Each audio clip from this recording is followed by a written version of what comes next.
자, 마태복음서 12장 22절에서 37절까지의 말씀 우리 한 절씩 교독하겠습니다. 그때 귀신 들려 눈 멀고 말 못하는 사람들을 데리고 왔거늘 예수께서 고쳐주심에 그 말 못하는 사람이 말하여 보게 된지라.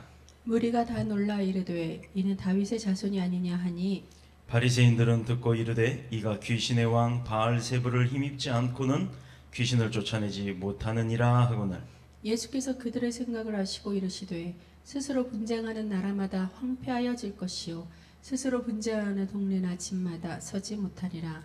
만일 사탄이 사탄을 쫓아내면 스스로 분쟁하는 것이니 그리하고야 어떻게 그의 나라가 서겠느냐.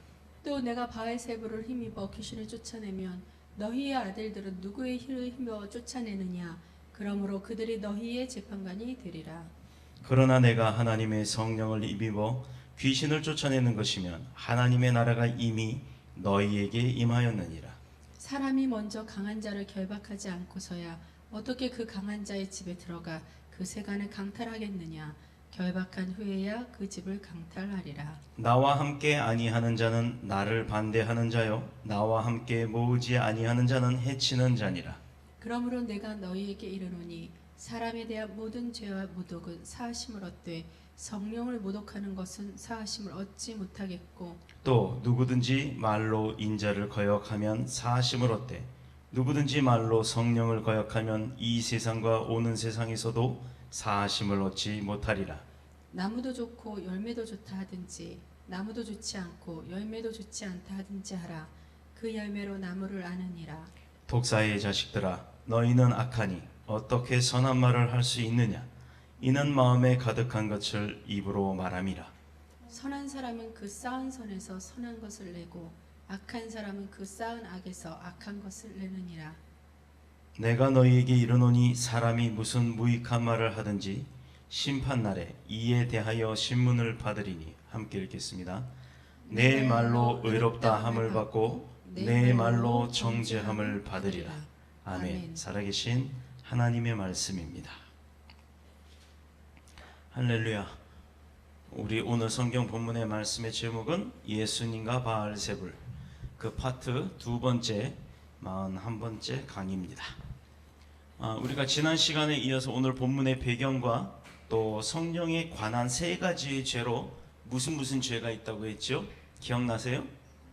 성령 소멸죄, 그 다음에 성령 근심죄, 그 다음에 용서받지 못하는 성령 회방죄, 이 세 가지가 있다고 했어요.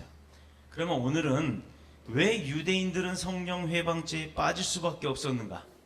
유대인들이라고 하는 것 자체가 무엇이냐 하면 어떻게 보면 하나님으로부터 선택을 받았던 백성으로서 어떤 죄를 저어도 용서함을 다 받고 또 그런 사랑하심이 충만하신 하나님의 은혜가 그들 가운데는 항상 있을 것이라고 하는, 어떻게 보면 면죄부를 받을 수 있을 만한 선택되어졌던 백성이었던 그 유대인들이 오히려 하나님이 결코 용서하지 않겠다고 했던 그 성령 회방죄에 해당하는 죄를 짓고 말았다는 겁니다.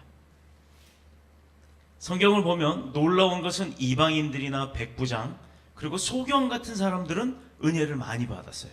하나님으로부터 은혜를 받고 용서함을 받고 치료함을 받고 그의 믿음이 깊다, 그의 믿음이 너 이보다 더 큰 믿음이 없다 라는 등등등 여러 사람들이 그렇게 칭찬을 많이 받았는데, 그런데 정작 하나님의 백성이라고 선택되어졌다고 하는 그 유대인들이 은혜를 받지 못했다 하는 것입니다. 이게 세상말로 봤을 때는 참 아이러니할 수밖에 없는 일인데, 그 사람들은 오히려 은혜를 받기는커녕 하나님이 선택한 백성임에도 불구하고 용서받지 못할 성령 회방죄에 빠졌다는 거예요. 왜? 대체 왜? 왜 믿었던 자들로부터 발등에 도끼 찍는다는 말이 있죠. 그들이 오히려 하나님을 도끼로 발등을 찍은 것과 똑같은 일을 벌린 겁니다. 왜냐하면 그들은 항상 예수님에게서부터 비판할 것, 흠잡을 것만 찾았던 거예요. 이분이 예수님이다. 이분이 하나님의 아들이시다. 이분이 성삼위일체 그 한 분이다. 성자 예수님이다. 이것을 인정하고 싶지 않았기 때문에, 무엇 때문에요? 자신들의 지식, 자신들의 학식, 자신들이 가지고 있었던 그 많은 경험들로 인해 우리가 이 미천한 사람들보단 똑똑한데 그런 똑똑한 우리가 판단해 보니까 이 사람은 하나님의 아들이 아니다라고 했기 때문이에요. 자기 지식, 내 생각에는 이라고 우리가 설교를, 우리가 말씀의 은혜를 나눈 적이 있죠. 바로 그거예요. 이 사람들은 오히려 그 유대인들은 내 생각에는 이라는 게 너무 강했기 때문입니다. 특별히 그렇게 예수님으로부터, 예수님에게서 흠잡을 것만, 비판할 것만 찾아냈던 그들이, 그들 중에 특별히 더 종교 지도자라고 하는 사람들이 더 심했다라는 거예요. 결국엔 보세요. 유대인들 중에 십자가에 못 박도록 조장한 사람들이 누구예요? 바로 그 종교 지도자들이었습니다. 그렇기 때문에 그 사람들은요, 은혜를 받을 수가 없었던 거예요. 신앙 생활을 함에 있어서 절대적으로 금해야 하는 그 절대 금물이 하나 있는데, 그게 뭐냐면 뭔가 잘못된 거 없을까? 막 의심을 하는 거예요. 아, 요 구석에 뭔가 다 빛이 광활한데, 우리 교회 성전 보세요. 얼마나 밝고 환합니까? 그러나 이 구석 어딘가에도 보면 먼지가 있을 것이고, 이 구석 어딘가에도 보면 빛이 비춰지지 않는 아주 음침한 곳이 있을 수도 있다. 그렇기 때문에 그걸 찾아내려고 노력을 하는 거예요. 바로 뭐 더러운 것은 없을까? 뭐 비판할 것은 없을까? 아, 저 목사 사생활은 어떨까? 저 목사 뭐 뒷구녕은 어떨까? 막 이런, 뒤에서는 무슨 짓을 하고 다니까? 이런 의심들을 하는 것, 이런 부정적인 것들을 먼저 보려고 하는 그런 사람들은 결코 은혜를 받을 수가 없다라는 겁니다.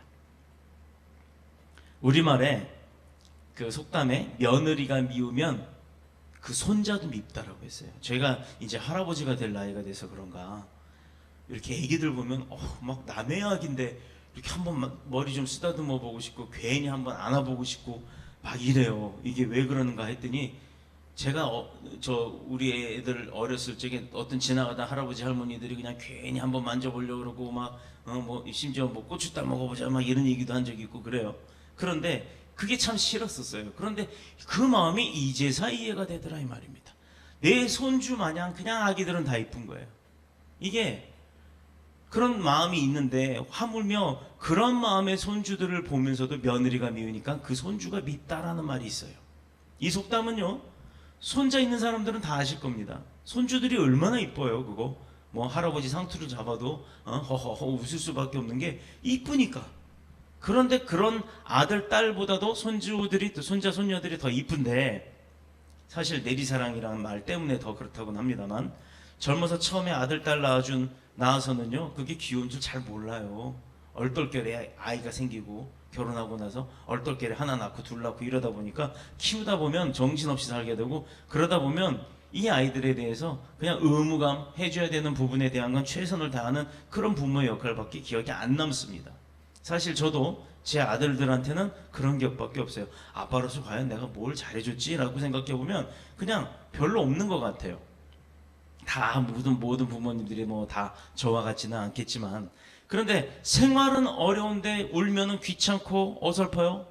그런데 이 아이 막 돌보는 것도 처음이니까 어떻게 해야 할지도 모르고 실수도 해가면서, 심지어 아이가 열이 나는데 배가 아픈데 병원을 가야 되는데 병원 가나 내일 아침에 간답시고, 뭐 괜히 집에 있는 어른들 먹는 소화제를 먹여서 더 탈을 나게 한다든가, 뭐 별의별 실수들을 많이 합니다. 그런데 요즘에는 생활이 나아졌으니까 모르지만 옛날엔 다 그랬다는 얘기예요. 자, 그러다가 나이가 많아지고 생활도 어느 정도 이제 안정이 되고 내 삶을 되돌아볼 시기가 쯤 되니까, 내 자녀들이 또 자녀를 생산해서 그 손주들이 내게 보여질 때는 그냥 그저 귀여운 거예요. 그 재롱 뜨는 게 얼마나 이쁜지 몰라요. 할아버지 할머니 옆에 있으면 버릇 없어진단 말이 바로, 그렇게 할아버지 할머니들이 그냥 이쁘다 이쁘다 하니까 그 아이들이 그냥 막 기어올라도 그냥 무조건 다 이쁜 거예요. 그렇게 하다 보니까 오냐 오냐 하니까 그렇게 길러진다라고 하는 말이 있는데, 그런데 그렇게 사랑스러운 손주들도 며느리가 미우면요, 그 손주까지도 그렇게 이뻐할 수가 하진 않게 된다라는 그 말이 있다는 거예요. 마치, 왜 이걸 제가 장황하게 설명을 했냐면, 유대인들이 예수님에 대하여 마치 극적으로 예수님이 그냥 미우니까 예수님 따라다니는 그 제자들도 다 싸그리 미워버린 거예요. 보기 싫어지는 겁니다. 이것저것 모든 것이 그들이 하는 사역이며 봉사며 섬김이며 나눔이며 이런 모든 것들이 다 싫었던 거예요. 교회도 마찬가지입니다. 교인들 중에는 우리 목사님 설교 잘한다, 뭐 아니다, 뭐 설교 못한다. 어떤 사람들은 막 뭐 나는 어쩔 때는 은혜가 되고 어쩔 때는 은혜가 안 되고 뭐 그냥 보통 그래. 뭐 이렇게 설교 들은 다음에 여러 가지 의견들을 낼 수가 있겠죠. 그런데 따지고 보면요, 설교를 잘해서 은혜를 받고 설교를 못해서 은혜를 받는 것은 아니에요. 목사가 설교 잘하는 게 어디 있겠습니까? 그냥 목사는 주신 말씀대로 전하는 것뿐입니다. 은혜 받는 비결은요, 간단해요. 제가 오늘 그 비결을 가르쳐 드릴 겁니다. 그래야 매번 예배 때마다 은혜가 되고, 은혜가 있어야 예배가 행복한 겁니다. 한마디로 목사가 좋으면 은혜를 받아요. 목사가 싫으면 천하에 없는 진리의 말씀을 전해도 은혜가 안 됩니다. 그래서 유대인들은요, 예수님을 뭐라고 봤냐면 라이벌로 본 거예요. 라이벌로. 하나님의 아들, 성부, 성자, 그 하나님, 우리를 구원하러 오신 메시아를 그렇게 기다리면서도 그들은 정작 나타나서 그가 능력을 발휘하기 시작하니까 라이벌로 본 거예요. 이게 얼마나 웃기는 일입니까? 자기 자신들이 인기를 빼앗아가서 모든 백성들이 예배당에 와서 그 제사장들 앞에서 머리 조아려 가면서 그렇게 했던 사람들이 예수 그리스도가 나타나니까 죄다 글로 가버리는 거예요. 심지어 대형교회에서 조그만 개척교회 어느 목사님 설교 좋다고, 뭐 거기 뭐 찬양이 좋다고, 뭐가 좋다고 해서 사람들이 우르르 몰려가면 자기네 교단 뭐 후배 목사랍시고 해가지고 막 압력 넣어가지고 그 교회 힘들어지게 만드는 그런 분들도 간혹 있는 걸로 제가 알고 있는데, 그런 이야기를 들은 적이 있어요. 마찬가지입니다. 이렇게 유대인들은 예수님을 라이벌로 보았기 때문에 자기 자신들의 인기가 예수님에게로 넘어갔다. 즉 예수님이 자기 자신들의 인기, 권리, 권력들을 빼앗아갔다라고 생각을 했던 거예요. 심지어 그걸로 미워하는 걸로 모자라서 예수님을 죽여버리려고 공모하죠. 그러다 보니까 이들은 결국 성령께서 하시는 일을 방해하는 성령 회방죄에 빠질 수밖에 없었던 겁니다. 여러분, 저와 같은 목사들도요, 목사님들도 사람이다 보니까 실수 분명히 합니다. 목사가 다 현명하고 원칙적으로 다 정확하게 사는 사람들이 아니에요. 저나 여러분들이나 똑같아요. 그러나 다만 조금 더 여러분들보다 많이 하나님을 알아가려고 하고, 많이 하나님과 소통을 하고, 또 많이 하나님의 뜻을 따르려고 하는 겁니다. 그 차이일 뿐이에요.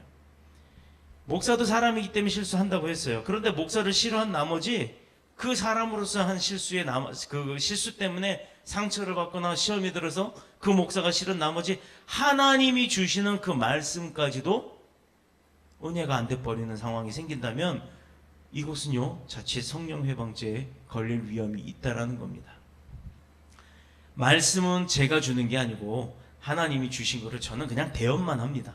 그런데 그 말씀은 제 입술을 통해서 나오는 목소리일 뿐이지 하나님이 주시는 거잖아요. 그런데 내가 싫다고 그 목소리 통해서 나오는 하나님의 말씀조차도 그냥 무시해버리면 이것은 성령 회방죄라는 겁니다.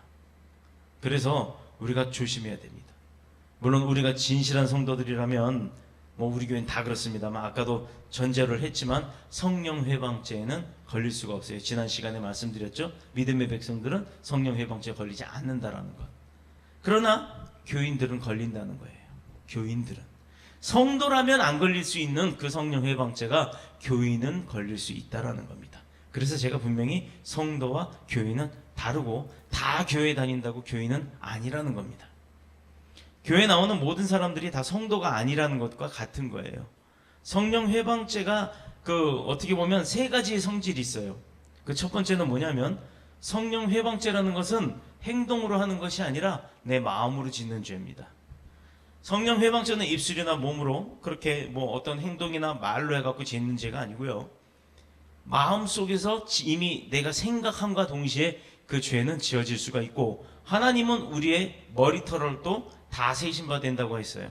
우리의 마음도 다 아시는 분입니다. 그래서 이미 우리가 그 마음의 죄를 짓는 것은 성령 회방죄가 있다 없다라는 걸 하나님이 먼저 아신다라는 거예요.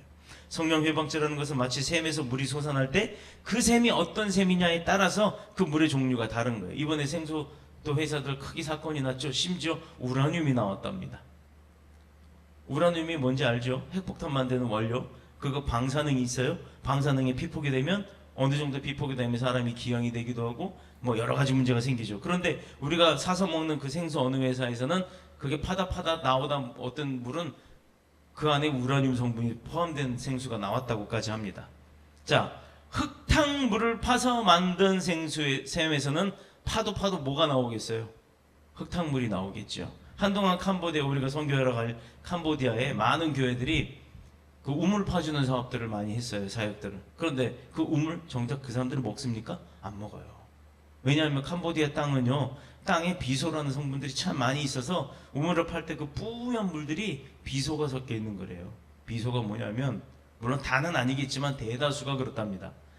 독약이에요. 독약. 옛날 임금이 주는 사약을 먹어라 아마 하면 그거 먹고 피 흘리면서 죽잖아요. 그거는 아주 그 비소의 원액이지만 아주 미량의 비소들이 그 샘에 포함돼서 나왔던 거예요. 그럼 정작 보세요. 하나님의 이름으로 사랑으로 그들 편의에 위해서 우물을 파줍니다라고 했지만 비소를 먹인 꼴밖에 안 되는 겁니다.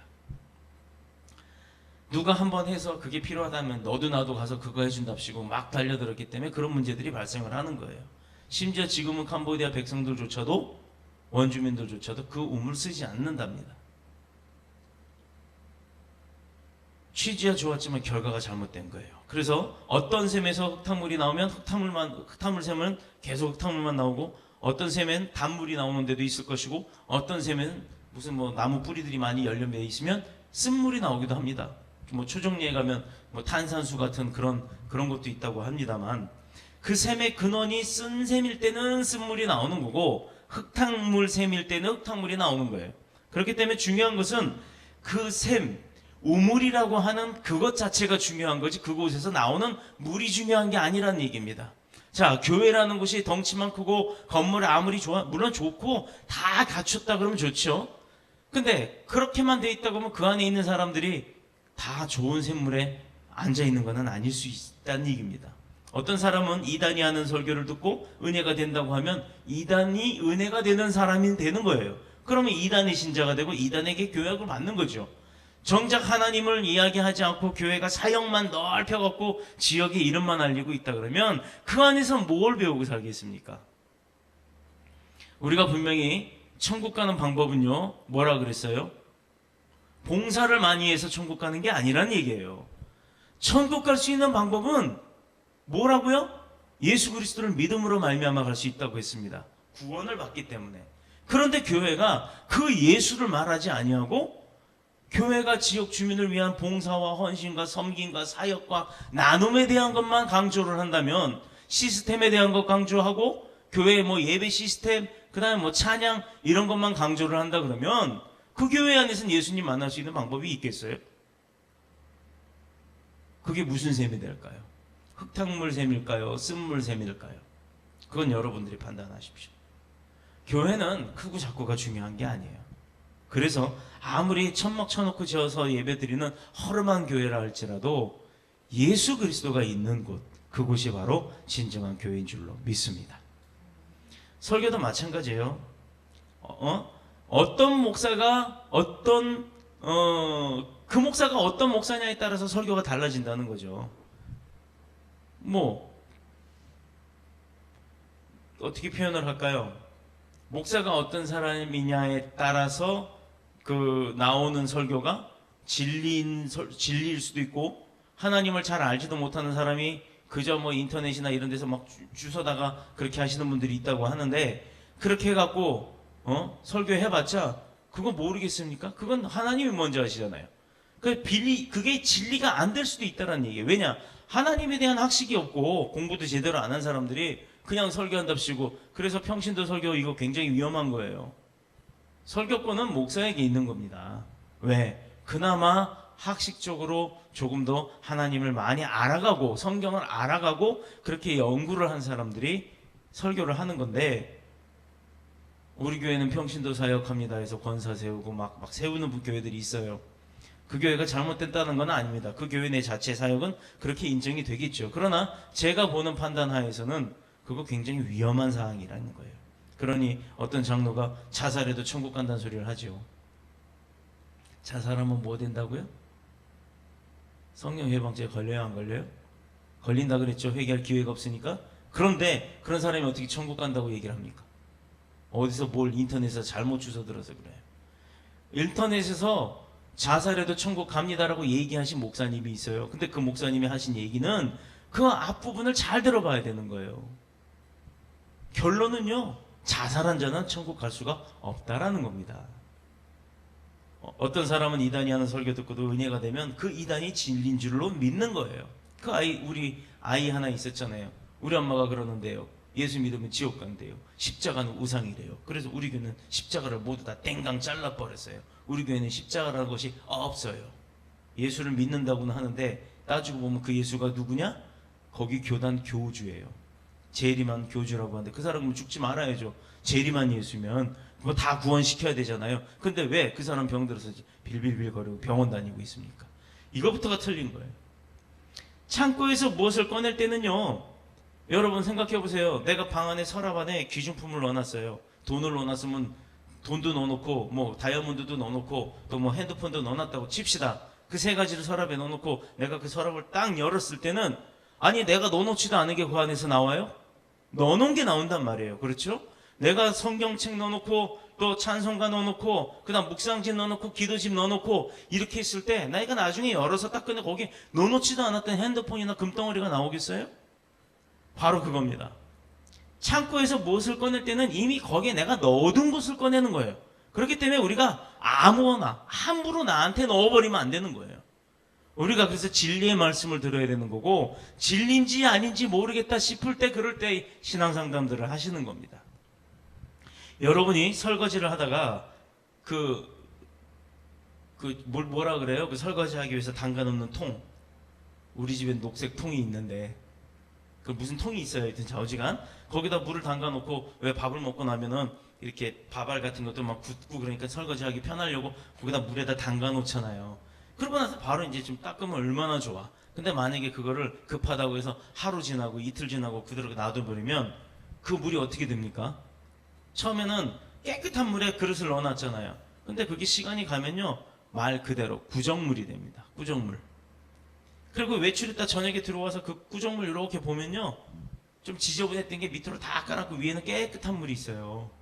왜냐하면 더러운 찌꺼기들은 다 밑으로 깔아앉으니까. 근데 그거를요, 한번 손으로 이렇게 휙 돌리거나 뭐 그릇 몇 개 이렇게 다시 만지작 하면 고춧가루니 뭐니 막 올라오잖아요. 뭐 이렇게 막 올라옵니다. 무슨 뭐 눈 날리듯이. 그러면 얼마나 지저분해요.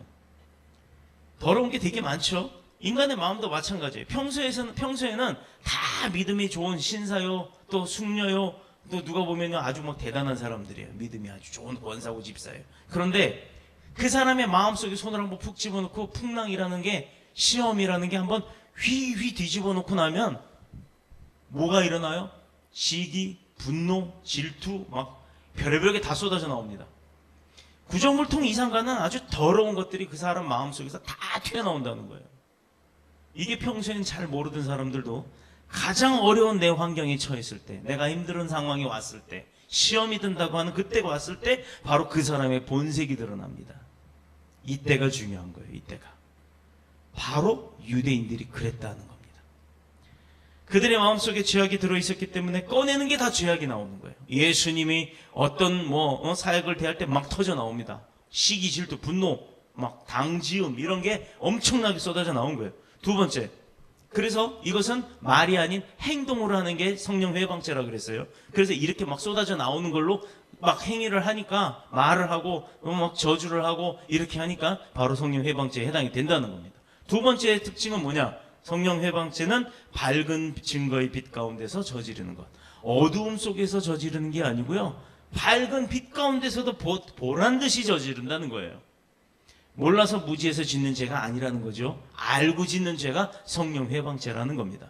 많이 알고 있으면서도 짓는 죄가 바로 그 회방죄에 해당이 돼요. 유대인들을 보면 그들은요, 대낮 같은 빛으로 오신 예수님이 이 땅에 오셔서 이 많은 이적과 기적, 표적들을 다 드러내고 고치시고 사역을 했어요. 그런데 그런 것을 그들이 다 봤잖아요. 자기 눈으로 보고 느꼈고, 또 진리의 말씀을 전해 들었음에도 불구하고 그들의 마음이 어떻게 해요? 들으면 들을수록 인정을 해야 되는데, 스펀지와 같이 빨아들여야 되는데, 그게 아니고 점점 여기다 석고보드를 쌓듯이 딱딱해져 갖고 강팍해져서 주님의 말씀을 거역하기 시작합니다. 저게 맞기는 맞는데 저 사람이 그 사람이 아니지 않느냐. 우리가 원하는 메시아가 아니지 않느냐. 그런데 왜 저 사람이 그 행위를 하냐? 저것 봐라. 이렇게 된 거예요. 그렇게 해서 보고 알고 짓는 죄. 이것이 바로 성령 회방죄의 두 번째 특징이라는 겁니다. 세 번째는 뭐냐? 성령 회방죄 세 번째는 그리스도에 대한 의지적이고 계속적이고 결정적인 불신앙의 죄예요. 이게 그냥 믿음의 신앙이면 얼마나 좋습니까? 계속적으로 불신앙으로 간다는 거죠. 더 반대를 하고 더 안 믿으려고 하는 거예요. 예를 들어 우리가 마술사 앞에서 마술을 탁 하자 그러면 근데 원인은 알죠. 이게 다 눈속임인 건 알아요. 알면서도 보는 순간엔 우와 이런단 말이에요. 근데 정작 주님이 오셨어요. 주님이 오셔서 행했어요. 그 행함을 보놓고도 아유 저거 다 속임수야 이러고 있다는 겁니다. 얼마나 마술사들을 잘 알아서 뭐 기껏 해봐야 뭐 손가락 이렇게 하고 이렇게 해서 이렇게 또 손가락이 잘라졌네 뭐 이런 거 하잖아요. 그래놓고 이게 다 가짜라는 거 알면서도 마술사 갈 때 너무 프로가 하고 너무 깜짝같이 하니까 설마 하면서도 믿는단 말이에요. 그런데 왜 진짜로 하시는 예수님이 와서 하셨던 사역을 그들이 보고 믿지 않았냐 이 말입니다. 간음이나 살인이나 도적질은 회개하면 용서받을 수가 있어요. 또 뭐 지금으로 따지면 형법에 의해서 처벌을 받고 뭐 징역을 갔다 오고 나면 끝나는 거예요. 그 죄에 대해서는 두 번 묻지는 않습니다. 그러나 성령 회방죄는 예수님께서 사하심을 받지 못한다라고 얘기했어요. 왜냐하면 고의적으로 알면서도 계속적으로 거절을 하고 성령의 역사하심을 받아들이질 않은 거예요. 거부한 거예요. 인정하지 않은 거예요. 그렇기 때문에 알면서도 지은 죄라서 세 번째는 지속적으로 계속적으로 그렇게 거부를 했기 때문에 용서받을 수 없다라는 겁니다. 그렇다 그러면 우리를 그렇게 완악하게 했던 게 뭐예요? 바알세불, 사탄이죠. 이 바알세불을 구약성경에서는 바알세북이라고 합니다. 여기서 우리가 기억해야 할 말은 바알세불이든 바알세북이든 그것이 중요한 것이 아니라 맨 앞에 바알이라는 거예요. 이 바알의 정체가 뭐냐면 구약에 보면 바알신이 나와요. 이 바알신은 풍년을 조장하는 신이에요. 그래서 비를 가져다 주는 신이라고 믿었던 아주 무서운 우상입니다. 우리가 농사 짓는 분들 시골에 가보면 비가 안 와서 가뭄이 오면요 기우제라는 걸 한답시고 무당 불러다가 막 돼지머리 잘라놓고 막 춤추면서 해요.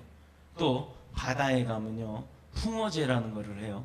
이렇게 불산을 쌓아놓고 불 질러가면서 깃발 같은데 뭐 막 써가지고 그거 해놓고 또 바다에다가 돼지머리 이거 배 만들어서 이렇게 띄워갖고 보내면서 또 거기다 대고 무당이 춤춰요. 꼭 무당이 와서 춤을 춰요.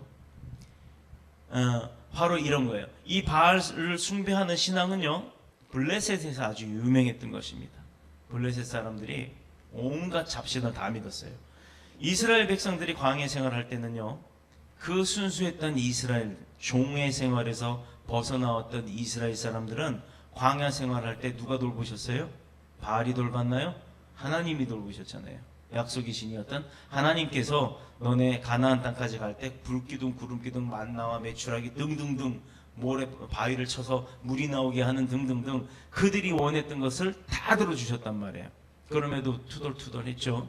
자, 그때만 해도 이 이스라엘 백성들은 바알이라는 것에 대해서는 알지를 못했어요. 그런데 가나안 땅에 들어가서 정착을 하게 되었을 때 만나가 이제 없어졌죠. 그때부터는 농경사회에 접어들고 농사를 짓기 시작했고 농사의 소출을 갖고 먹기 살기 시작했단 말입니다. 그런데 농사를 짓기 시작하다 보니까 그들에게 뭐가 필요해요? 비가 필요했죠. 그러다 보니까 이 가나안 지역이요 옥토이기는 하나 비가 안 오는 사막 지역은 마찬가지예요. 그래서 비는 잘 안 왔어요. 그래서 이들이 그때부터 바알신을 믿기 시작합니다. 알기 시작하고 구하기 시작합니다. 왜? 농경지 딱 하나 이유예요. 그 많은 사건들을 다 자기들이 겪고 살았으면서 농사 짓는데 물 필요하다고 하나님을 배신하기 시작한 거예요. 하나님한테 기도를 했어야지. 그래서 여기 바알세불이나 바알세불이라는 말은 두 말은 단어는 바알과 관계가 있어요. 이 바알세북, 바알세불이라고 하는 것인데 이것은 어떻게 보면요, 우리말로 따지면 파리왕이에요. 파리왕, 파리왕, 왕파리, 똥파리 할 때 그 파리들의 왕이에요. 파리떼의 왕이란 뜻이 바알입니다. 여러분, 사람이 영적인 무지에 빠지면요, 다시 말해서 영적인 눈이 가리워지면 그냥 세상 눈만 떠갖고 밝은 걸 못 보잖아요. 영의 눈이 가리워지면 맹인이 되죠. 영적 맹인. 그러면 아무것도 못 보는 거예요. 그러니 박사고 공부를 많이 하고 뭐 인류대학 나오고 뭐 대학원 나오고 뭐 영적 세계에 대해서는 아무리 그래봤자 영적 세계에 대해서는 무지한 사람이 되는 거예요. 맹인이 되는 겁니다. 마치 우리가 육적으로 맹인이 되면 앞에 칼을 갖다 들이대고 있어도 말 안 하고 있으면 모른다는 거예요. 칼을 여기다 딱 대고 이렇게 긴 칼을 목 앞에 대고 있는데 앞으로 가 하면 믿는 친구가 가라고 그런다고 그냥 거저 그냥 가다가 목에 칼이 훅 들어와도 모른단 말입니다. 이게 맹인들의 맹점이죠. 그런데 이 영적 맹인이 돼버리면 똑같은 일을 당한다는 거죠. 가파른 층계가 앞에 있어도 한 발자국 내디면 그냥 죽을 수밖에 없는데도 불구하고 그런 지경이 있음에도 내가 볼 수 없으면 알지 못한다는 거예요. 그래서 맹인의 생활은 어떻게 보면 슬프죠. 영적이나 육적이나. 마찬가지로 영적인 맹인이 되면 바로 내 앞에 지옥의 문이 열려 있어 내가 발만 들어가도 거기에 들어가는 걸 모른다라는 거예요. 들어가 봐야 한다는 거죠. 아 뜨거워 하면서. 근데 이미 그때 늦죠. 불구덩이에 빠져서 어떻게 나오겠습니까? 아무리 세상적으로나 학박사요 또 유능한 사람이라 할지라도 영적 맹인이 되면 아무 쓸모없다라는 겁니다. 내가 국민학교도 못 나오고 초등학교도 못 나왔다 할지라도 영적인 눈이 띄어서 하나님의 지혜를 갖고 산다 그러면 그 사람 잘 돼요. 그렇게 해서 회장 되신 분 많아요. 엄청 많습니다. 자, 바로 유대인들이 그런 사람들이었어요. 이렇게 사람들이 이런 죄를 저질렀기 때문에 사람이 무지하면 별걸 다 믿기 시작한다 이거죠. 산에 가면 산신, 물에 가면 물귀신, 땅에 가면 땅신이라고 지신 밟기 하는 거 우리 할아버지 할머니들이 그 꽃갈 같은 거 입고 꽹가리 치면서 다니고 하는 그 지신밟기라는 건 토속신앙에서 토테미즘적이긴 한데 이건 문화재로도 남아있어요. 하늘에는 천신, 돌에는 석신, 나무에는 목신, 심지어 처녀로 죽은 처녀귀신, 총각으로 죽은 무슨 귀신? 몽달귀신. 애들은 달걀귀신이라고도 하죠. 이렇게 영적인 무지에 빠지면 이것저것 다 믿고요. 지방 가면 그 천하대장군, 지하여장군 목 깎아놓고 그 앞에 가서 빌잖아요. 또 그것도 모자라면 그 지역에서 제일 오래된 600년 된 나무, 700년 된 나무에다가 빨간 줄, 흰 줄, 노란 줄 다 삼색줄 걸어놓고 그 앞에 돌탑 쌓아가면서 빌잖아요. 이게 다 이 영적 무지함 때문에 나오는 거예요. 심지어 믿음의 백성들 어디 산에 놀러 가다가 산에 가는데 야 누가 돌탑 쌓았다고 자기도 거기다 갖다 돌 얹잖아요. 그 의미가 뭔지도 모르고 믿음의 백성 권사 장로라는 사람들이 거기다 갖다 돌 얹어놓고 기념으로 사진 찍고 앉았어. 이런 영적 무지함을 교회에서 안 가르치기 때문입니다. 우리 교회는 절대 그러지 마세요. 가다가 확 발로 차서 무너뜨릴지언정. 그렇게 하면 또 사람들로부터 핍박 들을 수 있으니까 가면서 기도하세요. 나사렛 주 예수 그리스도 이름으로 명하는 여기 붙어있는 5만 가지 잡신들은 7길로 묶임받고 떠나갈지어다 하고 선포하고 가는 거예요. 이런 영적 무지에 빠지면 이런저런 다 이런 것 저런 것 하면 대학 교수라고 하는 사람들도 심지어 돼지 대가리에 떡 잘라놓고 앉아갖고 거기다 절하고 있어요. 그리고 갖다 돈 갖다 바쳐요. 얼마나 우습습니까? 사람이 영적 맹인이 되면 이렇게 무지해서 별짓을 다 하고도요 부끄러운 줄도 몰라요. 부끄러운 줄도. 사람 앞에 절하는 것도 어떤 때는 자존심이 상하죠. 아니 만물의 영장이라고 하는 사람이 심지어 죽은 동물 대가리에 갖다 놓고 앉아가지고 거기다가 절을 합니까? 얼마나 미신이에요. 이게 얼마나 우스운 일이에요. 그런데 그것도 괜찮아요. 그런데 타일랜드라는 데 아시죠? 타일랜드, 대만 그런 데 가보면 뱀신이라는 게 있어요. 심지어 하나님이 뱀은 여인들과의 천적이 되라고 이렇게 얘기를 해놨는데도 그 뱀 앞에 가갖고요 절을 합니다. 태국 가보세요. 태국은 온통 그 성전들이라고 하는 성들, 그 왕궁들, 그 지붕의 기와장 한번 보세요. 우리나라 기와하고는 달라요. 우리나라는 석조 기와라서 이렇게 물결 문양으로 돼 있죠. 근데 그 나라에 가보면 그 기와들이 다 뱀 비늘처럼 돼 있어요. 끝에가 이렇게 돼가지고 뱀 비늘 갖다 다 꼽아놓은 것처럼 그렇게 만들어서 번쩍번쩍하게 만들어 놨습니다. 그래도 또 뱀을 믿는 것도 괜찮다고 칩시다. 거기까지도 인정합시다. 뭐 좋습니다. 네, 그렇다고 하라는 얘기 안 해요. 인정했다고 또. 이야기상에 그것도 괜찮다고 봤을 때 이 사람들은 세상에 믿을 것이 없어서 바알을 믿었다는 거예요. 파리. 윙 하고 맨날 잘못했어요 하고 빌잖아요. 앞으로도 빌고 뒷발로도 빌어요. 가만히 지켜보면. 이 파리를 믿었다는 거예요. 바알세불이 바로 파리 때의 왕이란 뜻이에요. 여러분, 파리 왕이 뭐예요? 파리의 왕. 뭐긴 뭐예요? 그냥 파리지. 파리의 왕이라고 해봤자 파리란 말이에요. 파리. 동파리가 됐든 왕파리가 됐든. 세상에 그걸 믿었다는 거예요. 그걸 신으로. 이해가 돼요? 요즘 우리 사상으로, 생각으로, 지식으로. 그런데 유대인들은요, 귀신의 왕을 바알세북 혹은 바알세불이라고 했는데, 바로 귀신의 왕이라는 건 사탄을 의미하는 거죠. 그러나 그들은 사탄을 바알세불이라고 했어요. 근데 사실상의 실제 그 명칭은 팔이라는 얘기입니다. 그런데 예수님께서 많은 기적을 베푸시니까 이들이 비난하기를 바로 이 바알세불, 그 파리 왕의 힘을 얻어서 예수님이 행한 거다라고 얘기를 해요. 얼마나 이거 괘씸한 겁니까? 그들은 예수님을 통해서 일어났던 그 성령의 역사함을 못 본 거예요. 그렇기 때문에 그들은 영적 무지함, 영적 맹인으로서 성령 회방죄에 빠질 수밖에 없었던 거예요. 즉 지옥문이 열려 있어도 내가 들어가야 하는 그런 어리석음을 겪게 된 겁니다. 그런데 오늘 본문 말씀 가운데 우리는 특별히 28절에 있는 말씀을 주목해야 합니다. 한번 볼까요? 28절.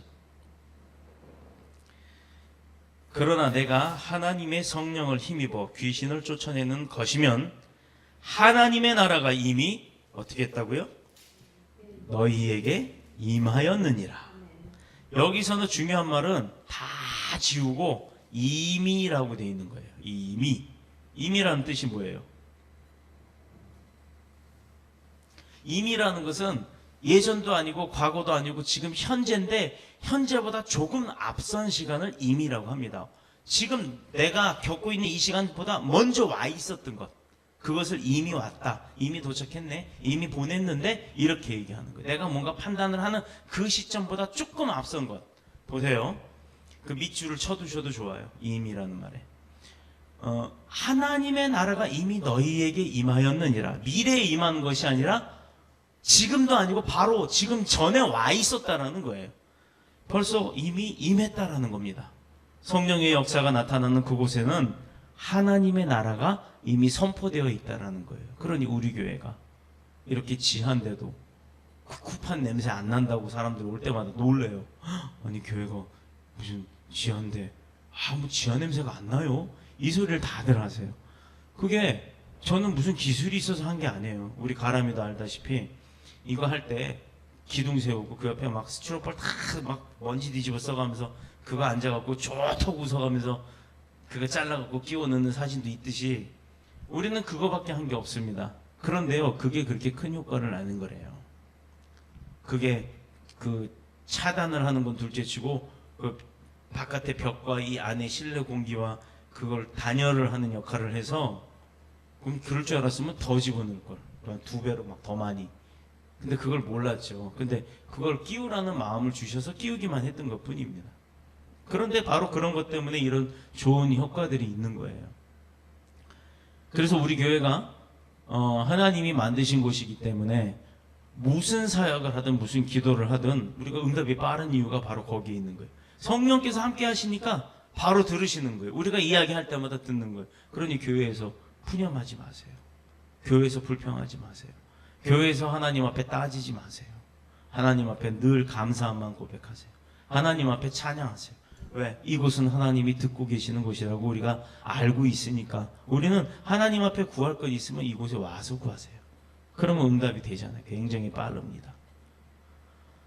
벌써 이미 임했다. 성령의 역사가 나타나는 그곳은 이미 하나님 나라라고 선포하십니다. 우리 교회가 내년에는 기도운동과 성령운동에 대해서 좀 중점적으로 제가 하려고 계획 중에 있고 기도 중에 있어요. 그래서 목요 성령 집회를 놓고 기도를 하는 겁니다. 저는 뭐 안수를 하고 뭐 사역에서 치료를 하고 하는 그런 능력이 저에게는 없어요.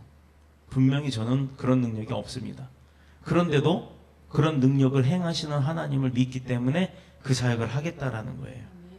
기도회를 하면서 또 마음의 상처도 치유를 받고 육신의 아픔도 하나님이 원하신다면 낫게 해주시겠다고 하시니 우리는 그 사역을 놓고 기도하는 거예요.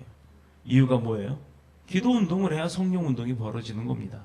또 성령 운동이 일어나야 그 성령 운동을 하는 사람마다 가정마다 교회마다 그 하나님의 나라가 임하잖아요. 그러면 내 집이 하나님의 나라요, 내 가정이 하나님의 나라요, 내 교회가 하나님의 나라요, 내 직장이 하나님의 나라라면 무엇이 두렵겠어요? 무슨 사고가 나겠어요? 무슨 가정에 환란이 오겠습니까? 하나님이 계시는데. 이거 굉장히 중요한 겁니다. 그래서 오늘 성경 본문에 성령의 역사하심이 있는 것은 이미 하늘나라다라고 선포하시는 거예요. 그래서 이 부분이 그렇게 중요한 겁니다. 성령의 역사하심이, 성령 불이 임할 수 있도록 우리는 늘 준비해야 되는 줄로 믿습니다. 하나님의 나라가 임하게 되고 거기엔 평안이 있고 기쁨이 있어요. 그래서 바로 거기에는 참된 찬양이 흘러나오는 겁니다. 보이는 찬양이 아닌 진정한 예배, 살아있는 예배. 이게 중요한 거예요. 그래서 우리가 기도하고 성령 충만함을 받아야 되는 줄로 믿습니다. 이제 결론을 내려고 합니다. 저와 여러분은 분명히 성령 회방죄에 걸리지는 않는다고 했어요. 그러나 위에 말한 두 가지 죄, 성령을 근심하게 하는 것, 혹은 성령을 소멸케 하는 죄는 우리의 영적 상태가 틀어지면 지을 수 있다라고 합니다. 그러면 이 가운데서도 승리할 수 있는 비결이 무엇이냐? 그것은 그런데 빠지지 않도록 소극적으로는 그냥 조심하는 것으로만으로도 충분하겠지만 그거는 사실 부족해요. 그래서 저와 여러분은 늘 말씀과 기도라고 하는 전신갑주를 입어야 되는 줄로 믿습니다.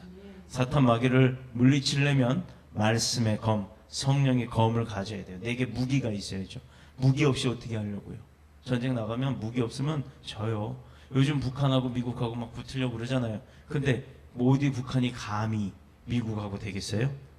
미국이 왜 이깁니까? 세계에서 제일 1위로 가는 막강한 군사력을 가지고 있기 때문에 미국하고 붙어서는 하루도 못 버틴다는 얘기가 나오는 거예요. 실제로 북한 통계 나왔죠? 30분도 못 버틴답니다. 한국은 3일을 버틸 수 있답니다. 러시아나 중국은 일주일 버틴답니다. 그러니 미국이란 나라가 갖고 있는 군사력은 어마어마한 겁니다. 자, 그 나라가 뭐 믿는 나라예요? 불교 믿어요? 하나님 믿는 나라고, 하나님이 영국 기독교에서 아메리카 기독교로 넘겨주신 거예요. 그 땅을 주신 겁니다. 우리나라도 불쌍하게 살던 나라가 세계에서 정말 필리핀보다도 가난하게 살던 나라예요. 우리가 캄보디아도 우리나라에 쌀을 주던 나라예요. 6.25 전에 우리나라에다 쌀로 원조해 줬던 나라가 캄보디아예요. 그런 캄보디아가 지금 세계에서 6번째로 가난한 나라예요. 우리나라는 세계에서 10번째 안에 들어갈까 말까 그러죠 지금. 그러니 우리나라가 왜 그렇게 성장했습니까? 60년대, 70년대, 80년대 생각해 보세요. 온통 교회였고, 교회마다 천막교회도 교회마다, 교회라고 하는 곳마다 우리 어머니 아버지들 다 가셔갖고 무릎 꿇고 기도하던 나라입니다. 지금은요, 교회가, 우리 교회도 이렇게 텅텅 비어 있지 않습니까? 그리고 교회들이 기도 안 해요. 예배 안 드려요. 수요 예배 없고 금요 예배 없는 교회가 얼마나 많습니까? 아무리 작은 개척교회라도 사람 없어도 하나님 계시기 때문에 우린 예배 드립니다. 그래서 우리가 축복받는 거예요. 우리의 힘 가지고는 안 된다는 겁니다. 말씀이 항상 우리를 인도해 주셔야 하는 줄로 믿습니다. 또 말씀이 역사하는 곳이 바로 성령이 역사하시는 곳인 줄로 믿습니다. 또 성령이 역사하는 곳이야말로 바로 이미 하늘나라가 임하였다고 말씀하셨습니다. 그러므로 이제 우리는 이 광야 같은 세상을 지나갈 때, 천국까지 도착할 때 이 광야를 지나야 하는데, 성령 회방죄, 성령을 근심하게 하는 죄, 성령을 소멸하게 하는 죄에 빠지지 않기를 축복합니다. 항상 말씀과 기도에 최선을 다하고 성령 충만함을 유지하여서 우리 모두가 승리하는 저와 여러분이 되시기를 그리스도의 신 예수님의 이름으로 축복합니다. 축원합니다. 기도드리겠습니다. 주의 집에 영광이 가득해